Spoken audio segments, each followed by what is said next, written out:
Hello everyone, welcome to the class. आज छठा lecture है इस सीरीज का, यूनिट्स एंड मेजरमेंट का। और आज हम देखेंगे पहले तो अभी तक जो पढ़ा है सिग्निफिकेंट फिगर्स वगैरह उसको थोड़ा रिवाइज करेंगे और फिर देखेंगे एरर क्या है। तो सिग्निफिकेंट फिगर क्या होता है? सिग्निफिकेंट फिगर का हमने कल एक शॉर्ट ट्रिक्स बताया था, उसी बात को स्टॉप कर देंगे। शॉर्ट ट्रिक्स क्या था कि जैसे कोई नंबर है 345, ठीक है, तो इसका सिग्निफिकेंट फिगर कैसे होगा? 3 होगा। 1 2 3 कैसे निकालेंगे इसको? 3 × 4 5 × 10⁻², साइंटिफिक टर्म्स में लिखा और फिर ये काउंट कर लिया। इसका फायदा क्या है? जैसे ऐसे लिखा हुआ है तब भी उसको साइंटिफिक फॉर्म्स में यही लिखेंगे।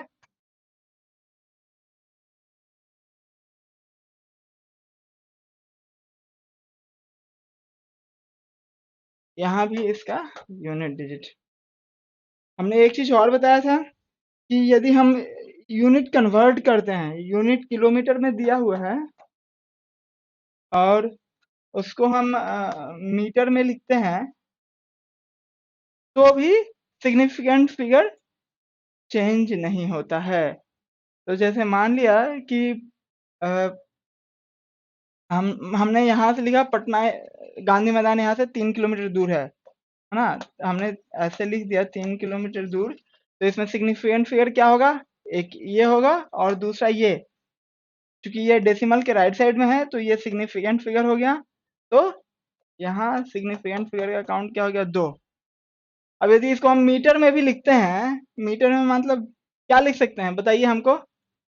इसको ऐसे लिख सकते हैं 3000 मीटर, 3 किलोमीटर, 3 × 10⁻³ मीटर और 3.0 × 10⁻³ मीटर। ठीक है, इसमें से कौन सा सही है?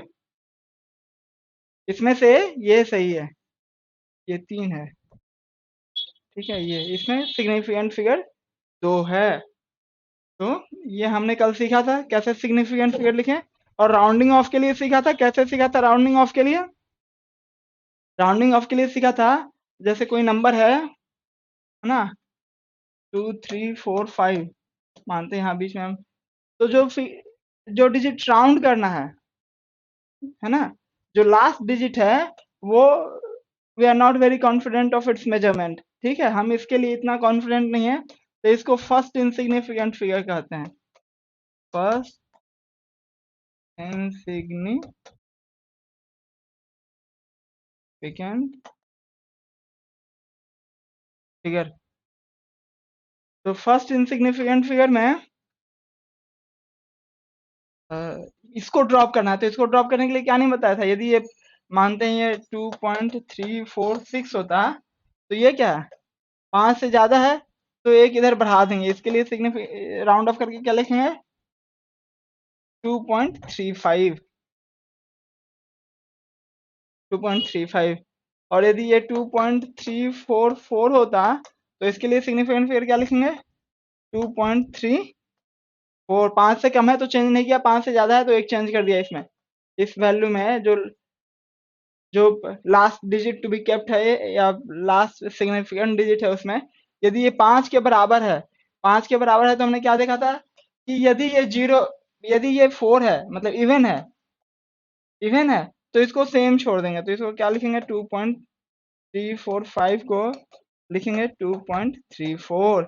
ठीक है, और यदि ये ऑड रहेगा 2.3455 मानते हैं नंबर, तो हम इसको क्या लिखेंगे? 2.346। ऑड को इवन कर देंगे। तो ये कल हमने देखा था। कल एक सवाल भी किया था, सवाल पे भी आएंगे, वो सवाल दोबारा से करेंगे। मुझे लगता है आप लोगों को वो समझ में नहीं आया होगा, उसमें कुछ बात थी, एब्सोल्यूट एरर में आ गया। हाँ, चलिए और एक और सवाल करेंगे। हमने कल क्या कहा था? पेरीमीटर है रेक्टेंगल का, उसको क्या लिखेंगे? 2 × a + b। अब कल वाला वैल्यू तो मुझे याद नहीं है, तो हम कोई भी वैल्यू लेते हैं। हाँ, हम एक वैल्यू लिए, एक की वैल्यू लेते हैं 2.345 और बी की वैल्यू लेते हैं 2 4 4 4 पॉइंट सॉरी 4.6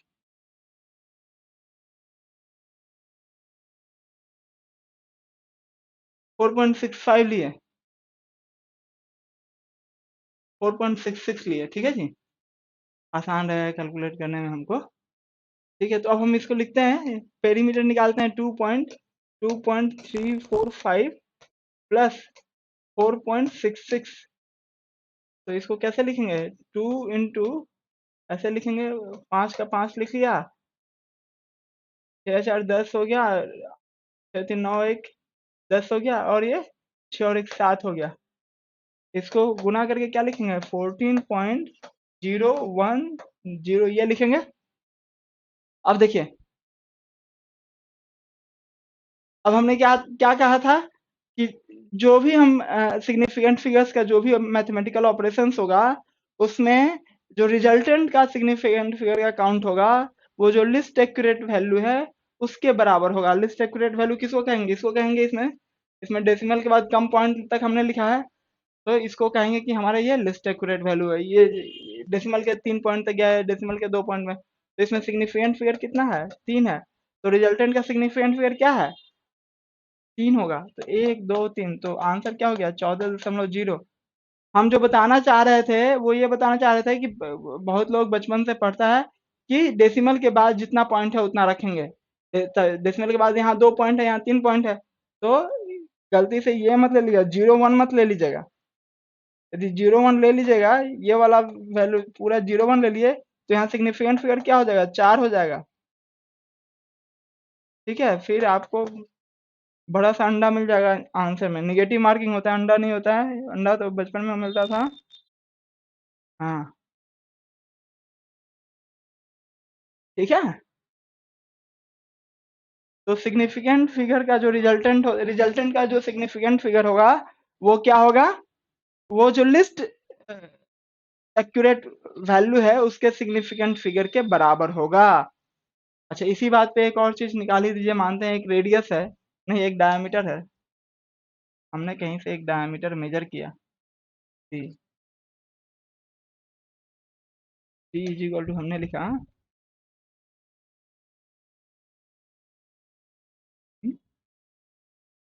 मान लिया हमने लिखा 3.5,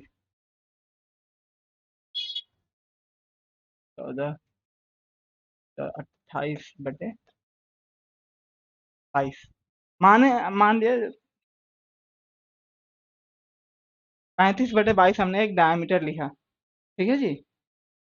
तो अब हमें निकालना है कि इसका जो पेरीमीटर है, इसका जो पेरीमीटर है, पेरीमीटर सरकमफ्रेंस होगा ना इसका, सरकमफ्रेंस का वैल्यू इसको निकालना है तो क्या होगा, ठीक है ऐसे ही रहने दीजिए। तो कैसे निकलेगा सरकमफ्रेंस को, अब इसको निकाल के कैलकुलेट कर लीजिएगा। मैं इसलिए ले रहा था कि पाई का वैल्यू नलीफाई हो जाएगा, है ना। तो सरकमफ्रेंस पाई इंटू डी होगा। ये करने का फायदा नहीं है, जो चीज दिखाना चाहते हैं वो नहीं दिखेगा। तो हमने लिखा 3.4, ठीक है जी। तो पाई इंटू डी क्या लिखेंगे, पाई इंटू 3.4। अब पाई को गुना करेंगे, पाई का वैल्यू हम कुछ भी ले सकते हैं, 3.1416 ले सकते हैं, 159 ले सकते हैं, इंटू 3.4 होगा। ठीक है जी। अब इसको गुना करेंगे और आंसर जो भी आएगा उसका जो रिजल्टेंट लेंगे वो मतलब गुना कर लेना यार, 1416 34, अच्छा 4 6 और 6 5 और 12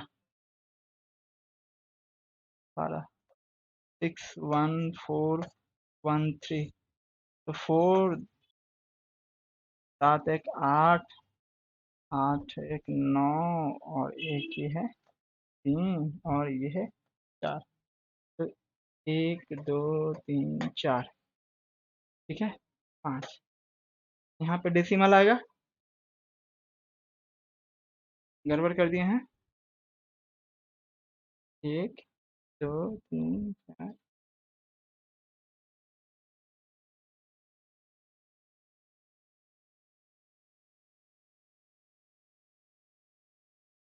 गड़बड़ कर दिए थे। गड़बड़ ये किए थे कि 1 से गुना कर दिए थे, 3 से गुना करना है। क्षत्रिय अक्षर के 8 हाथ में 1, 3 और 1 4, 12 और 4 और ये हो गया 9। तो ये 4 8 से 14 के 4 और 10 और 1 11 के 1, 7 और 1 8, 8 और 6 और 9 और 1 10। ठीक है। अब देखिए कितना डिजिट, 1 2 3 4, 1 2 3 4 5।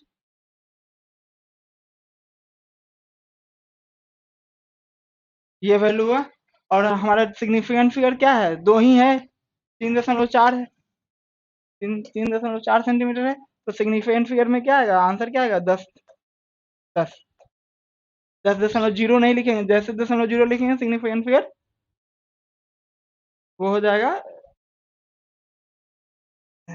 एक बढ़ा देंगे ना, ये 5 से ज्यादा है ना, तो ये 11 हो जाएगा, 11 सेंटीमीटर।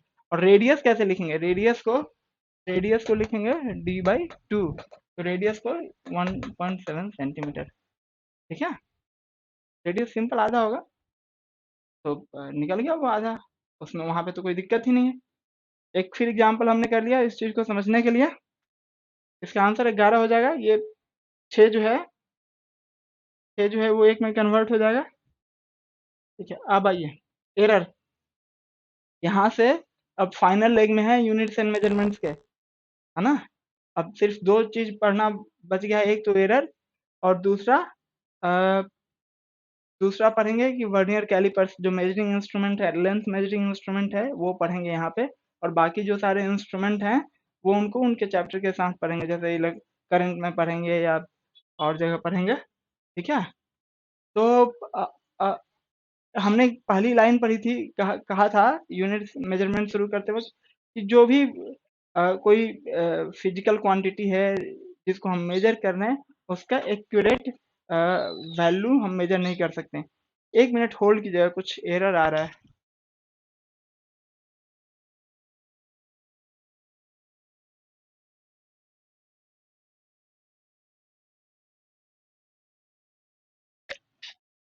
वो कुछ आवाज आ रही थी टू टू, जैसे नोटिफिकेशन वाली आवाज होती है ना, तो उसके लिए, है ना। तो हमने क्या कहा कि कोई भी फिजिकल क्वांटिटी है, उसका जिसको हम मेजर कर रहे हैं, उसका एग्जैक्ट वैल्यू मेजर कर पाना इम्पॉसिबल है, क्योंकि measuring process itself would involve disturbing the equilibrium, या उसको कुछ एनर्जी देना, या उसको कुछ खींचना तीरना, डिफरेंट डिफरेंट तरह की चीजें हो सकती हैं। तो वो एग्जैक्ट वैल्यू नहीं होता है। और एग्जैक्ट वैल्यू का क्या मतलब, हम तो अब 10 टू द पावर -15, जैसे केजी है, -34 केजी तक मेजर कर रहे हैं इलेक्ट्रॉन का मास। तो उस लेवल तक जाके मेजर करेंगे तब तो कहेंगे कि नहीं भैया ये जीरो आ गया है ना, या उससे भी ज्यादा लेवल का मेजर करने की जरूरत पड़ेगी। तो मेजरमेंट इतना एक्यूरेट हो गया है, जो रिक्वायरमेंट ऑफ एक्यूरेसी है इतना ज्यादा है कि उसमें प्रिसीजन हमारा बढ़ता जा रहा है, जितना प्रिसीजन है उससे ज्यादा प्रिसाइज हो रहे हैं। तो जो एक्चुअल वैल्यू है वो मेजर कर पाना पॉसिबल नहीं है। तो अभी हमने क्या क्या, प्रिसाइज क्या है, एक वर्ड प्रिसाइज हमने इसको डिफाइन किया था लास्ट क्लास में। प्रिसाइज क्या है, प्रिसाइज होता है कि ये limitation on measuring scale, limitation of system है। ठीक है, या स्केल है कि हम कितना, हमारा सिस्टम जो, हमारा स्केल जो है वो किस लिमिट तक जाके मेजर कर सकता है। बेसिकली ये एक तरीके से कह सकते हैं इसको, ऑर्डर ऑफ मैग्नीट्यूड है, ऑर्डर ऑफ मैग्नीट्यूड है। ठीक है। तो अब तो फिर एरर कैसे निकालेंगे, जब हम मेजर ही नहीं कर पा रहे हैं एक्यूरेट वैल्यू, तो एरर किसके रिस्पेक्ट में निकालेंगे। तो इसके लिए थोड़ा सा स्टेटिस्टिक्स में हमने एक पढ़ा था, नहीं पढ़ा है तो अभी थोड़ा सा पढ़ लीजिए, समझ लीजिए। एक होता है मीन वैल्यू। मीन वैल्यू क्या होता है कि हमने, हमारे पास जो भी डाटा है उसको हमने ऐड किया, नंबर ऑफ डाटा से डिवाइड कर दिया। ठीक है, मीन वैल्यू। मीन वैल्यू, तो summation of X I divided by 1 to n I is equal to divided by N. मतलब कोई लेंथ है, मानते हैं एक रॉड है, लेंथ है ना, इसको हमने मेजर किया है 1.2, 1.23, 1.5, 1.3 एंड 1.4, हमने मानते हैं ये मेजर किया। ठीक है, किसी किसी भी तरीके से ये मेजरमेंट है, 5 मेजरमेंट है, तो हम एक्स आई कैसे लिखेंगे, इसका एल का 5 मेजरमेंट है, तो 1.2 इसको लिखेंगे ए। ठीक है, 1.2 प्लस 1.23 प्लस 1.5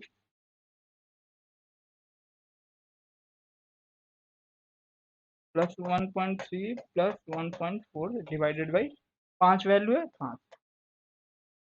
ठीक है, तो कैसे क्या हो गया ये 2.8, 3.8, 4.2, 5.4, 6.63, 6.63 डिवाइडेड बाई 5। एक बार जोड़ के देख लीजिएगा, 5, 3 से 3 लिख दिया, 2 2 4 4 4 4 8 8 3 11 11 5 16 6 6, तो 1.3। ठीक है, तो फिर बच गया 2। ये इतना वैल्यू है।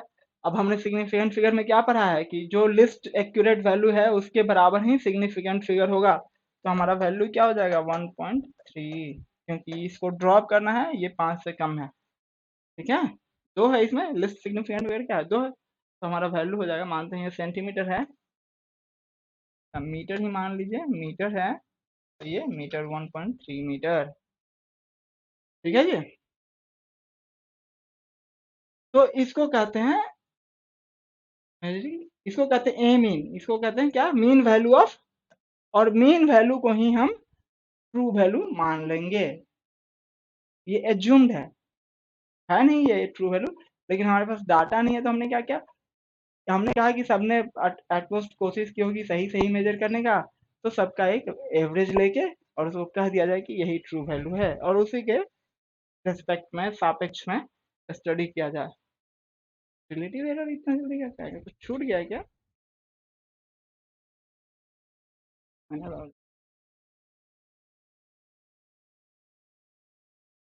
एरर यहाँ से शुरू होता है। अच्छा, यहाँ से शुरू होता है, हम एक स्लाइड आगे चले गए थे। तो अ, अब क्या है, अब एरर किसको कहेंगे? ठीक है, एरर किसको कहेंगे, एक मिनट, एक स्लाइड और ऐड करते हैं यहाँ पे। ये तो हमने क्या कहा, मीन वैल्यू क्या है, मीन वैल्यू पढ़ लिया। मीन वैल्यू क्या है कि एवरेज है, सिंपल एवरेज है, एवरेज वैल्यू ऑफ डाटा। ठीक है, तो अब एरर कैसे निकालेंगे, एरर क्या होता है, एरर होता है कोई इंडिविजुअल वैल्यू एक्स आई लिया divided by A M, A M लिया ये, या एक्स एम लिया। ठीक है, एक्स एम यूज कर लीजिए। ठीक है, तो हमने एक्स एम कैसे निकाला था, एक्स एम निकाला था summation of x, summation of X I 1 to n बटे n। ठीक है, मतलब x1 x2 x3 डिवाइड,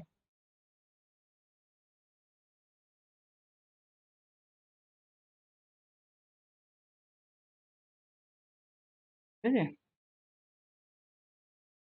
अब देखिए यहाँ पे x1 x2 x3 निगेटिव हो सकता है क्या? ये निगेटिव नहीं हो सकता, क्यों? क्योंकि हम ये वैल्यू मेजर कर रहे हैं, वैल्यू मेजर कर रहे हैं, तो ये डाटा हमेशा पॉजिटिव है, ये डाटा अपने आप में पॉजिटिव है। और तो एक्सएम की वैल्यू भी पॉजिटिव आएगी, उसमें इसमें सवाल सोचना ही नहीं। अब मैग्नीट्यूड मेजर कर रहे हैं ना किसी भी चीज का, वो मैग्नीट्यूड है बेसिकली, तो मैग्नीट्यूड हमेशा वो पॉजिटिव है, तो उसको हमेशा पॉजिटिव लेके करेंगे। ठीक है, एरर क्या है, हमने क्या लिखा, एक्स आई माइनस एक्सएम, हमने क्या वैल्यू, एक डाटा पैक लिया था 1.2, 1.23, 1 पॉइंट 1 पॉइंट क्या लिखा था, 1.3, 1.4, 1.5, और यहाँ से हमने क्या निकाला था,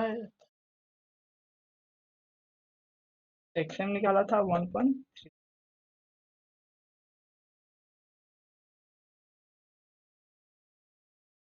एक्सएम हमने निकाला था 1.3। ठीक है जी।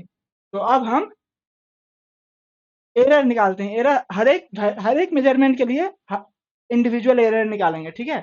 तो पहला हमारा क्या है, 1.2 माइनस 1.3, तो एरर क्या हो गया, माइनस 0.1।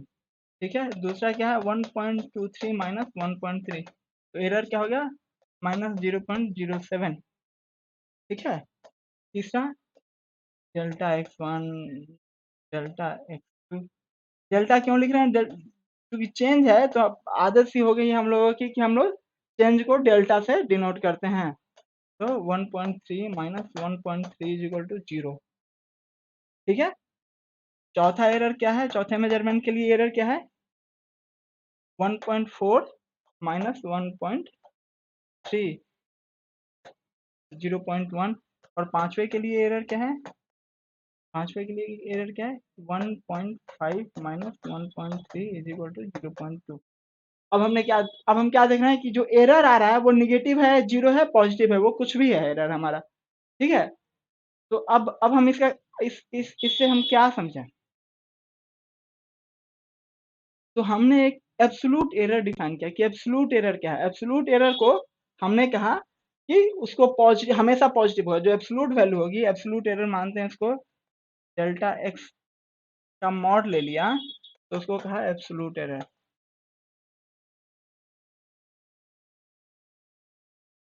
तो एब्सोल्यूट एरर हमेशा पॉजिटिव होगा, तो हम इसको यहीं पे लिख देते हैं, ये डेल्टा एक्स है, ये डेल्टा एक्स का मॉड है, तो ये क्या हो गया, 0.1 हो गया, ये 0.07 हो गया, ये 0 हो गया, ये 0.1 हो गया, ये 0.2 हो गया।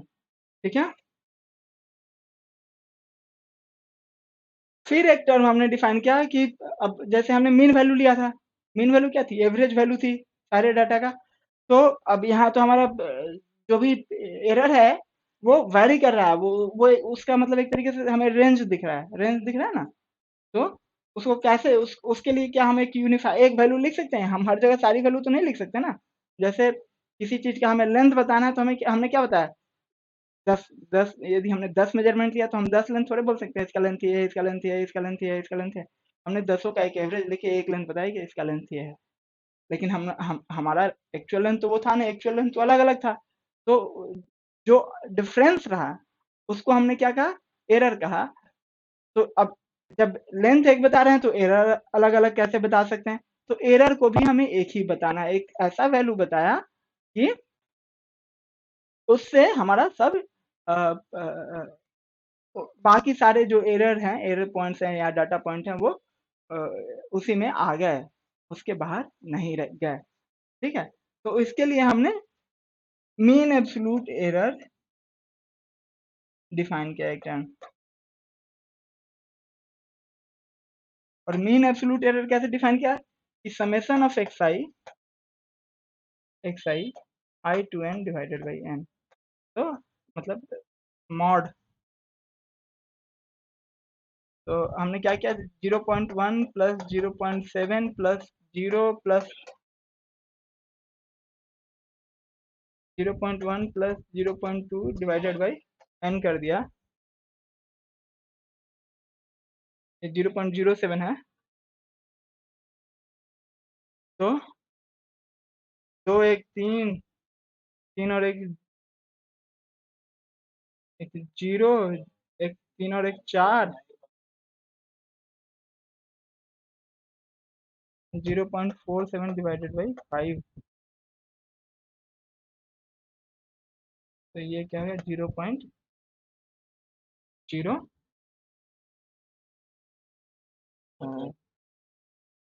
945 दो चार, ये वैल्यू है। अब अगेन हमें यहाँ हमारा सिग्निफिकेंट फिगर में हमें लिखना है, सिग्निफिकेंट फिगर में लिखना है तो हम क्या करेंगे, हमारा जो लिस्ट एक्यूरेट वैल्यू क्या है, 0.1 है, तो इसमें सिग्निफिकेंट फिगर क्या है, 1 है, तो हम भी इसको 1 में लिखेंगे, तो इसको लिखेंगे 0.1, बाकी सारा ये राउंड ऑफ कर दिया। ठीक है। तो ये हो गया डेल्टा एक्स मीन। ये हाँ,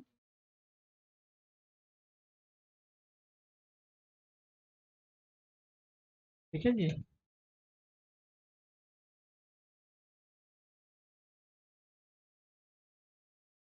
ये समझे ना कि मीन वैल्यू किसे कह रहे हैं और एब्सोल्यूट मीन एरर किसे कह रहे हैं। Mean absolute error, mean value या एब्सोल्यूट वैल्यू या एक्चुअल वैल्यू या ट्रू वैल्यू हम कहाँ से ले रहे हैं। ट्रू वैल्यू हम वहां से ले रहे हैं, हमने हमारे पास जो भी डाटा पॉइंट्स है उनका सिंपल एवरेज लिया। सिंपल एवरेज लेना आता होगा, छठे सातवें क्लास से पढ़ रहे हैं, उसका सिंपल एवरेज ले लिया। तो वो हो गया हमारा, वो क्या हो गया हमारा मीन वैल्यू हो गया, उसी को हमने ट्रू वैल्यू या एक्चुअल वैल्यू से मान लिया। ठीक है। उसके बाद हमने इंडिविजुअल एरर निकाला। एरर पॉजिटिव निगेटिव आ सकता है, लेकिन हमें क्या है मैक्सिमम वैल्यू बतानी है, ऐसी वैल्यू बतानी है। अब हर एक एक लेंथ एक जब हम बता रहे हैं, जैसे कि कोई लेंथ मेजर किया, उस 10 रीडिंग लिया, 10 में अलग अलग रीडिंग आई, तो लेंथ तो 10 रीडिंग बता नहीं रहे, एक रीडिंग बता रहे हैं। एक रीडिंग क्या बताया, उसका एवरेज बताया, ये इसकी लेंथ है। लेकिन हमारा तो रेंज में है वो, तो उस रेंज को एक कंपनसेट करने के लिए हमने एक एरर बताया कि लेंथ ये है, उसमें एरर इतना है। उस एरर ऐसा एक वैल्यू बताया कि उसमें जो भी बाकी सारा पॉइंट रेंज था जिसमें हमारी वैल्यू वेरी कर रही थी, उसमें आ गई। तो उसके लिए हमने एक मीन एब्सोल्यूट एरर डिफाइन किया, उसको क्या एरर का मॉड लिया तो उसको एब्सोल्यूट एरर कहा। एब्सोल्यूट एरर का मीन लिया तो मीन एब्सोल्यूट एरर हमने डिफाइन किया। ठीक है जी। अब एक हमने डिफाइन किया रिलेटिव एरर। रिलेटिव एरर क्या है कि जो एरर है, जो जो एरर है, मतलब अब जो हम एरर कहेंगे उसको हम मानेंगे कि वो हमारा मीन एब्सोल्यूट एरर है। यहाँ पे जो एरर है रिलेटिव एरर इज, हाँ लिखा ही हुआ है, मीन एब्सोल्यूट एरर को जो हमारा एक मीन वैल्यू है उसको डिवाइड कर दिया। तो रिलेटिव एरर क्या है, रिलेटिव एरर की is equal to delta X M, यही है ना, बटे एक्स एम। ठीक है। इसको क्या कहा, mean absolute error divided by mean value, इसको कहा रिलेटिव एरर। तो अब हमारा क्या वहां पे जो अभी हम लेंथ कैलकुलेट कर रहे थे उसमें डेल्टा एक्स कितना था, डेल्टा एक्स एम 0.1 था, और एक्स एम कितना था 1.3 था। तो रिलेटिव एरर क्या होगा, रिलेटिव एरर, रिलेटिव एरर हो गया 0.1 divided by 1.3 is equal to 1/1.1/13। ठीक है। तो डिवाइड कर सकते हैं उसको, मतलब उसका फ्रैक्शन में ला सकते हैं। अभी वो जैसे फ्रैक्शनल नंबर जैसा एक पी बाई क्यू के फॉर्म में है, तो उसको फिर फ्रैक्शन में लिख सकते हैं, पॉइंट डेसिमल में। और तो ये एक रिलेटिव एरर का टर्म हमने डिफाइन किया। फिर हमने एक डिफाइन किया परसेंटेज एरर। तो परसेंटेज एरर में, रिलेटिव एरर में हमने 100 से मल्टीप्लाई कर दिया तो उसको कर दिया परसेंटेज एरर। ठीक है। तो यही था ना हमारा, डिवाइडेड बाई 100 कर दिया, तो ये 100/13%, ये परसेंटेज एरर हो गया। ठीक है। तो अभी तक हमने क्या पढ़ा कि एरर कितने तरीके, एरर को कैसे कैसे डिफाइन किया। तो एरर हम पढ़ रहे हैं, लेकिन हमने पहले ये समझने की कोशिश करी कि एरर है क्या, कहाँ से आ रहा है ये एरर। एक मिनट देखें स्लाइड में है क्या, नहीं। अच्छा, चलिए हम आपको थोड़ा सा एरर के बारे में बताते हैं, और एरर के बारे में बताते हैं, नहीं तो फिर वो जो छूट जाएगा वो छूट जाएगा। एक मिनट देखें, सच में स्लाइड में नहीं है क्या, मैंने भाषण देने में छोड़ दिया। एरर, एरर है तो सिस्टमिक एरर, हो तो हाँ ये चीज, ये क्या है, एरर कितने तरीके का होता है ना। हम जो वैल्यू मेजर कर रहे हैं लेंथ का, वो कितने तरीके से आ सकता है। ठीक है। तो इसको थोड़ा सा समझते हैं। एक तो होता है सिस्टमिक एरर।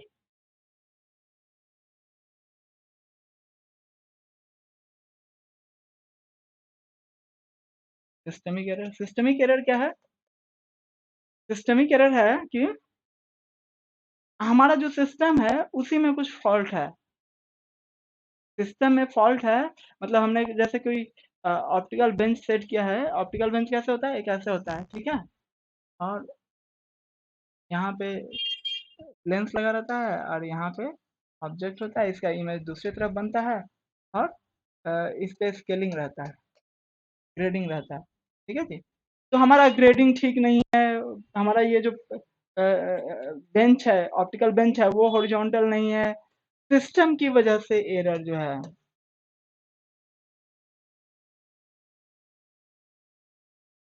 कि कैसे लिखेंगे? कि ऐसे लिखेंगे कि भैया हमको हिंदी लिखना नहीं आता है। कि वजह से एरर को कहेंगे सिस्टमिक एरर। सिस्टमिक एरर मतलब इसमें हमारा इंस्ट्रूमेंट फॉल्टी हो सकता है, इंस्ट्रूमेंट फॉल्टी हो सकता है, ठीक है जी। हमने जो प्रोसीजर अडॉप्ट किया, हमने जो प्रोसीजर अडॉप्ट किया वो फॉल्टी हो सकता है, ठीक है। और तीसरा क्या हो सकता है? तीसरा हो सकता है कि यदि कुछ कैलिब्रेशन की जरूरत थी इंस्ट्रूमेंट स्टार्ट करने से पहले, यदि हमें कैलिब्रेशन,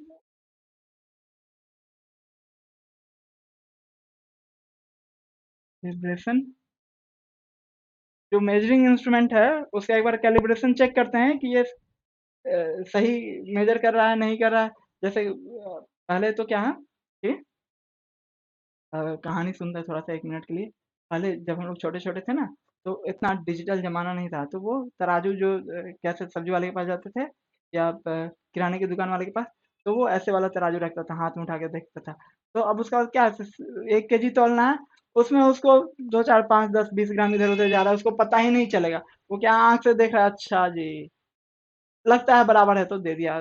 कई बार उसने डंडी भी मार दिया, है ना। कई बार क्या करते थे कि जैसे ये तराजू है, बड़ी इंटरेस्टिंग चीज है।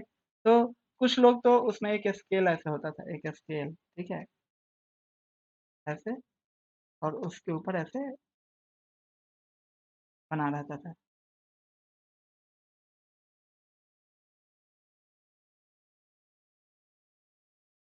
ठीक है जी।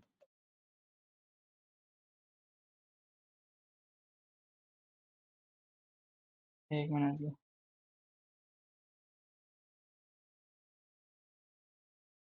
ये तराजू है मान लीजिए।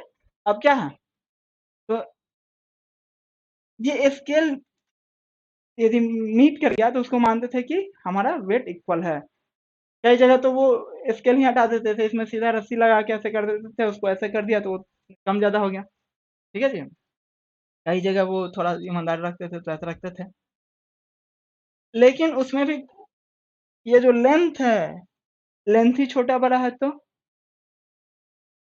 और ऊपर से क्या, हम आंख से देख रहे हैं तब पता चल रहा है। ये जो ये जो वेट है, जो प्लेट का वेट है जिस पे हम सामान रख रहे हैं, उस उसको अंदर से खोखला कर दिया तो, या कम ज्यादा वेट कर दिया तो, मैग्नेट चिपका के रखे, हम मानते हैं बुरादा लोहा का ऐसा करके कुछ। तो तो इससे इससे क्या है कि ये कुछ सिस्टमिक एरर के एग्जांपल हैं। जो हमारा मेजरिंग इंस्ट्रूमेंट है, जो हमारा मेजरिंग प्रोसीजर है, वही फुल प्रूफ नहीं है, उसी में उसी की वजह से एरर जनरेट हो रहा है। तो एरर आना स्वाभाविक है, तो उसको कहेंगे सिस्टमिक एरर। तो ये तो पहले वाले जमाने की बात थी। अब क्या, जाते हो शॉप पे तो देखते हो कि उसके पास एक डिजिटल मीटर रहता है, डिजिटल मीटर रहता है, ठीक है जी। यहाँ पे उसका डिस्प्ले रहता है। तो वो देखिएगा कई बार वो सामान तोलने से पहले इसको ब्लैंक करता है, इससे सब खाली करता है, और फिर देखता है कि जीरो जीरो है या नहीं है। तो मेजरमेंट शुरू करने से पहले उसने क्या किया, कैलिब्रेशन चेक किया कि हमारा तराजू जीरो जीरो है या नहीं है। यदि जीरो जीरो नहीं रहता है तो उसको रिकॉन्फ़िगर करता है, जीरो जीरो करता है। तो मान लें कोई हम मेजरमेंट कर रहे हैं, क्या जो तौल के दे रहा है वो भी तो मेजरमेंट ही कर रहा है। और यदि कोई स्टूडेंट करेगा तो वो थोड़ा सा टाई बेल्ट लगा के करेगा तो वो लगेगा कि बहुत बड़ा काम कर रहा है। लेकिन वो काम तो वही कर रहा है जो एक बढ़िया करता है ना, मेजरमेंट कर रहा है, किलो तौल रहा है। ठीक है जी। एनीवे, तो मेजरमेंट शुरू करने से पहले हमने अपने इंस्ट्रूमेंट को चेक किया कि वो सही मेजरमेंट है या नहीं है।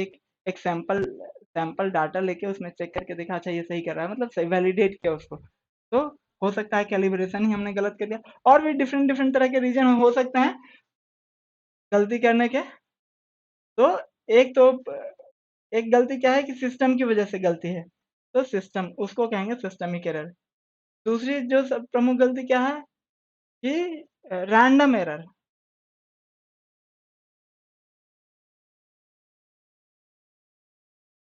रैंडम एरर रैंडम एरर क्या है? मतलब यहाँ पे देखिए, यहाँ पे जो भी एरर आ रहा है ना, वो सिस्टम की वजह से आ रहा है, और हम इसको आइडेंटिफाई कर रहे हैं कि अच्छा ये एरर है। रैंडम एरर मतलब उसका रीजन हम आइडेंटिफाई नहीं कर सकते हैं। वो आदमी का स्लैकनेस हो सकता है। आदमी अच्छा ठीक है, दूर से देख रहा है, हाँ ठीक है, लगता है बराबर हो गया, दे दो यार, हो गया बराबर। क्या किलो था, कितना मीटर था, हो सकता है ना। कोई मेजरमेंट हम बहुत सिग्निफिकेंट कर रहे हैं, जैसे सुनार के यहाँ जाइएगा ना, तो उसका तराजू छोटा सा होता है, वो अपना बक्से से घेर के रखता है। बक्से से घेर के नहीं रखेगा तो क्या होगा कि हवा चलेगा, उससे भी उसका तराजू दब जाएगा। हवा चलेगा, हवा में भी तो पार्टिकल है, वो भी तो फोर्स लगा देगा, तो उसका तराजू रीडिंग ले लेगा।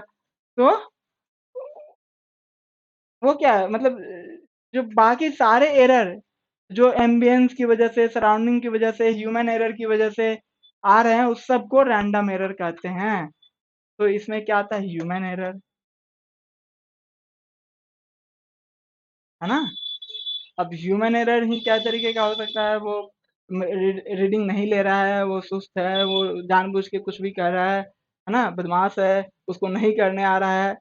ह- हजार रीजन हो सकते हैं ना गलती करने के। जैसे वो जिसको डंडी मारना है, वो मार दिया डंडी, वो बदमाशी कर रहा है, उसने हो सकता है कुछ और भी करके, मतलब हो सकता है उसको तौलने ही नहीं आता हो, है ना।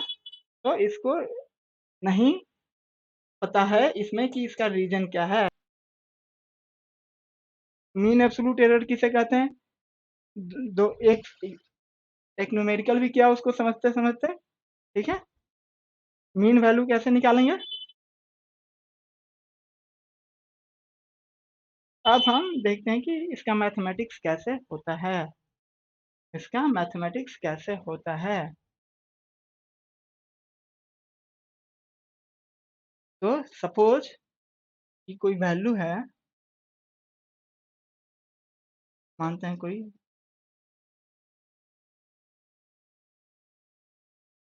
वैल्यू है ए, ये एक्स प्लस वाई, ठीक है जी। ये पैरामीटर हमने ए मेजर किया, उसमें कुछ दो पैरामीटर आ रहा है एक्स प्लस वाई का, ये दो दो वैल्यू है। तो अब हम इसका कैसे निकालेंगे? कोई पैरामीटर का हमने दो वैल्यू लिया, एक्स और वाई का, तो इसका एरर कैसे निकालेंगे? एरर कैसे होगा? एरर होगा delta A, delta A is error is equal to delta x plus delta Y. ये हमेशा एडिशन में होगा, मतलब ये प्लस माइनस भी रहेगा, तब भी ये प्लस में रहेगा। ऐसे मानते हैं हमारा जो वैल्यू है वो ऐसा है कि डेल्टा एक्स, डेल्टा ए क्या है, रिजल्टेंट का जो एरर है वो ये प्लस माइनस है, मानते हैं प्लस माइनस हो सकता है। तो ये हमेशा जो एरर होगा, error is always additive, error is always additive. ये इसीलिए है कि मानते हैं कि हमने एक लेंथ को मेजर किया 1 मीटर, उसमें 10 सेंटीमीटर हो सकता है वो गलत है, गलत, या 10 मिलीमीटर गलत हो सकता है। वो 1 मीटर मेजर किया, 1 metre plus minus 10 mm measure किया, ठीक है, और दूसरे को हमने 3 metre plus minus 20 mm measure किया। तो ऐसा नहीं कि जो जब जोड़ेंगे तो उसको ऐसे नहीं लिखेंगे कि 4 मीटर प्लस माइनस -10 mm कर दिया, इसका पॉजिटिव ले लिया, इसका निगेटिव ले लिया। उसको हमेशा ऐसे लिखेंगे, 30 mm ऐसे लिखेंगे। एरर को हमेशा ऐड करेंगे, क्योंकि मैक्सिमम वैल्यू बताएंगे एरर की, कि मैक्सिमम वैल्यू एरर की क्या है। अब इसको ऐसे समझिए, मानते हैं हमने 1 मीटर था ना, मानते हैं हमने हमने 1 मीटर लिया, 1 मीटर में हमें 990 ही आया था दूसरे में, ठीक है। और एक सेट ऑफ वैल्यू में, एक सेट में क्या है और दूसरे में क्या है, 3 मीटर है, 3 मीटर में 20 मीटर कम था, तो ये 2980 आया है, ठीक है। और एक सेकंड सेट लेते हैं, सेट 2 में हो सकता है कि वो क्या आया हो, 1010 आया हो, और 3020 आया हो। एमएम में, एमएम में लिख रहे हैं हम, ठीक है। तो समझ रहे हैं, तो हमारे एरर का रेंज क्या है कि दो, जो दोनों एरर को ऐड किया, जो दोनों एरर का मैग्नीट्यूड है, जो जो एब्सोल्यूट एरर है जिसको कहते हैं, जो एब्सोल्यूट एरर है उसको ऐड करके हमने रिजल्टेंट का एरर निकाला। हम ये डिराइव करके भी देखेंगे कि ये काहे होता है ऐसे। अब मल्टीप्लिकेशन में ये तीन फार्मूला जो हम बता रहे हैं उसको डिराइव करके देखेंगे। मल्टीप्लिकेशन में मानते हैं कोई वैल्यू x है, a बाई बी है, तो उसको हमने कहा कि रिलेटिव एरर ऑफ रिजल्टेंट, ये क्या है, relative error of resultant is equal to summation of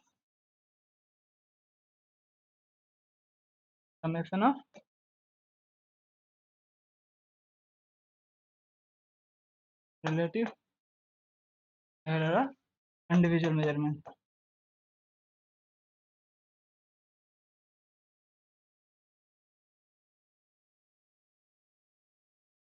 ठीक है जी, relative error of measurement is equal to summation of individual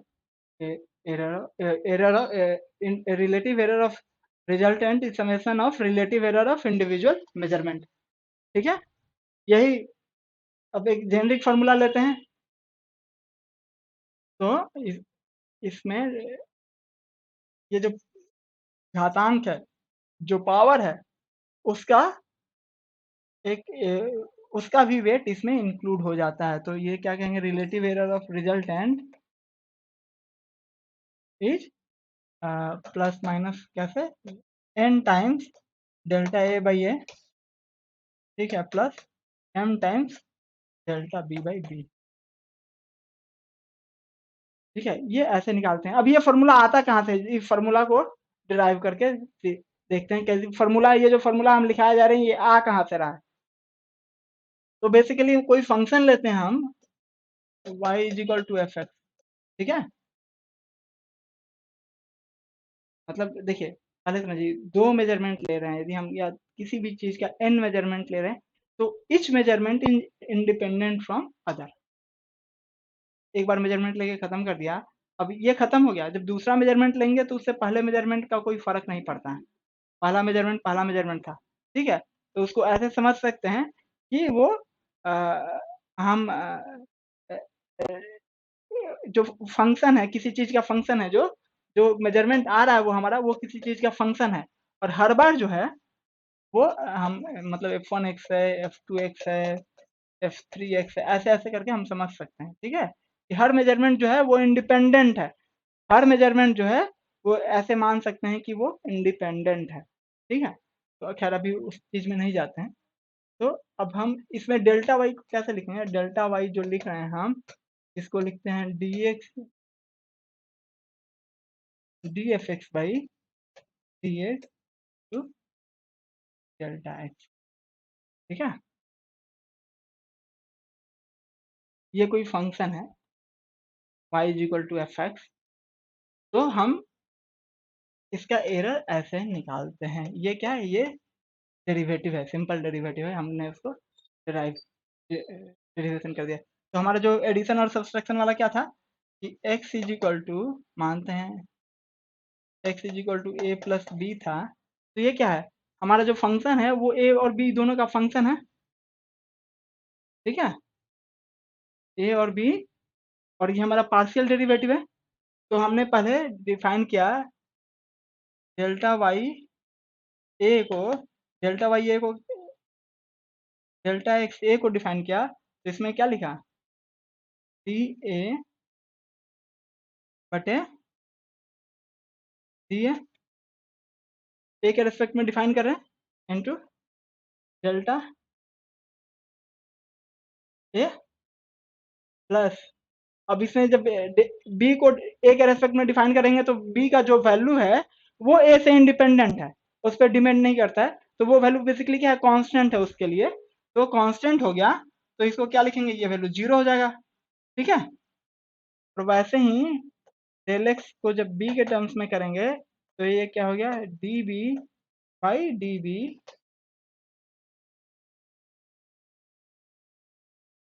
into del B plus 0। ठीक है जी, तो इसको क्या लिखेंगे, ये डेल ए हो गया और ये डेल बी हो गया। ठीक है, अब जो एरर है, एरर क्या होता है, एडिटिव होता है हमारा। एरर हमने क्या पढ़ा था, एरर जो है वो एडिटिव है, एडिटिव है तो डेल्टा एक्स को क्या लिखेंगे, delta X A plus delta X B, और ये हमारे पास आ गया है, ए है और ये बी है, यही फॉर्मूला था हम जो पढ़ रहे थे। ठीक है, अब इसको मल्टीप्लिकेशन के टर्म्स में पढ़ते हैं, मल्टीप्लिकेशन के टर्म्स में, मल्टीप्लिकेशन के टर्म्स में हमारे पास क्या था, एक्स इज इक्वल टू ए और बी था। ठीक है, तो हम अब मल्टीप्लिकेशन वाला फॉर्मूला ड्राइव करते हैं, तो डेल्टा एक्स ए के रेस्पेक्ट में जब लिखते हैं तो ये क्या लिखेंगे, B into D A by D A, यहाँ बी कांस्टेंट है इंटू डेल्टा है। ठीक है, एंड डेल्टा एक्स बी, तो ए लिखेंगे D B by D B into delta B, तो इसको क्या लिखेंगे, बी इंटू डेल्टा ए, और इसको क्या लिखेंगे, ए इंटू डेल्टा बी। तो अब हम ये लिखते हैं delta X is equal to delta X A plus delta X B, तो ये क्या आ गया, B into delta A plus A into delta B. ठीक है, तो अब ये तो गड़बड़ टर्म आ गया।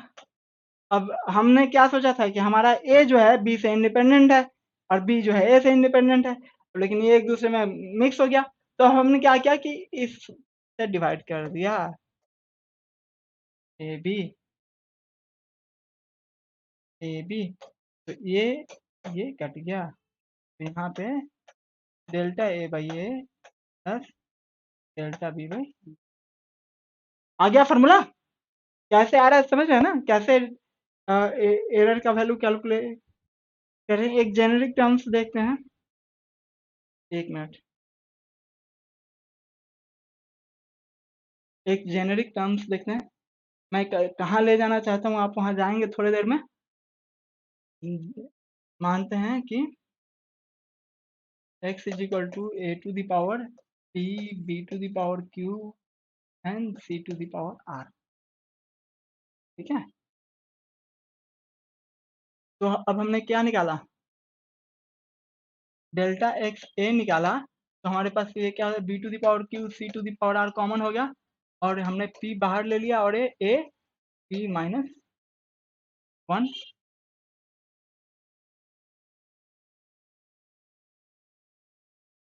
डेल्टा है। ठीक है जी, डेल्टा एक्स बी को क्या निकाला, ऐसे ही a to the power p plus c to the power r। ठीक है, q into b to the power q minus 1 into delta b जी, और delta x c is equal to, delta x c को कैसे लिखेंगे जी, a to the power p p to the power q, तो अब इसको माइनस आर कर लिया यहाँ पे, और ये c to the power r plus 1 हो गया। ठीक है जी। अब हमने तीनों को ऐड कर दिया, तो डेल्टा एक्स क्या आया, p to the power p, c to the power r, p to the power q है, ये क्यू है बच्चा, और ये ए पी माइनस वन।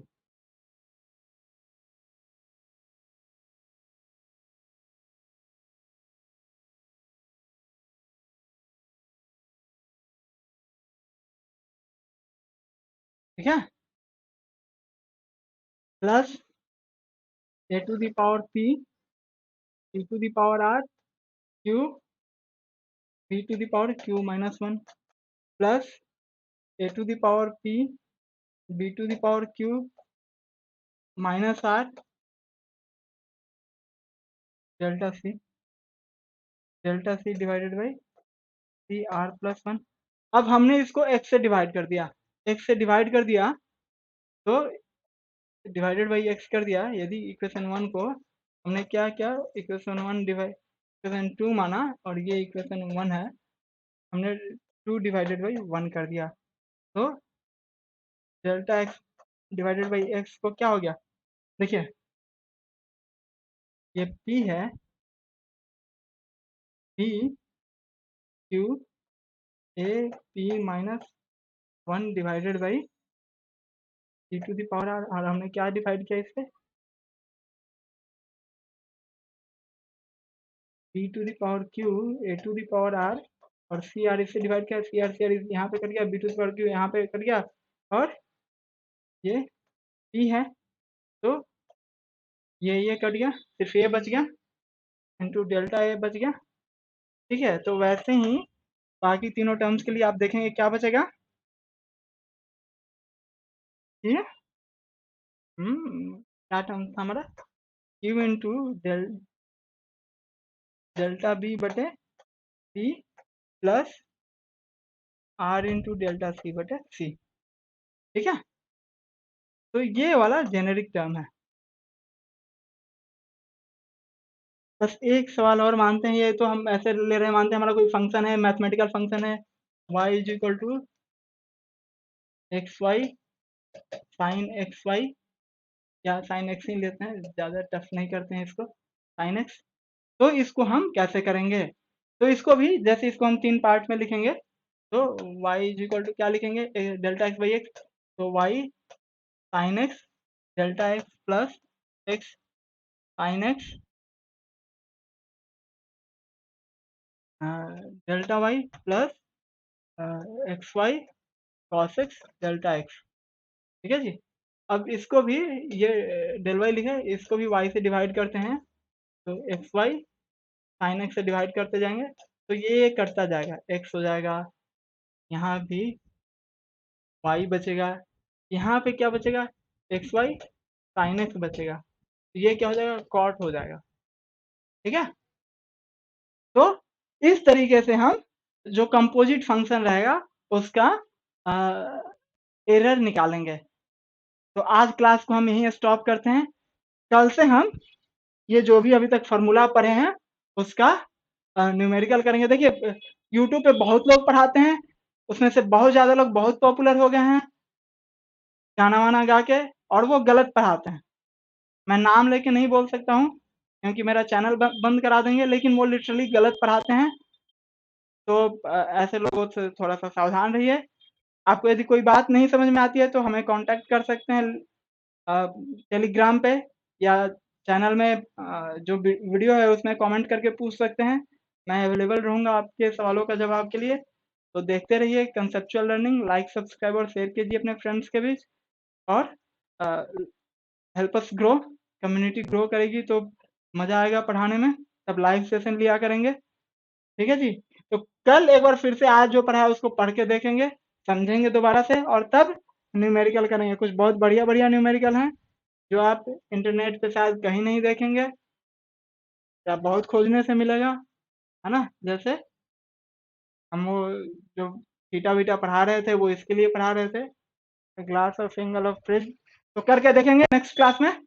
आज के लिए इतना ही, धन्यवाद जुड़ने के लिए। कितना घंटा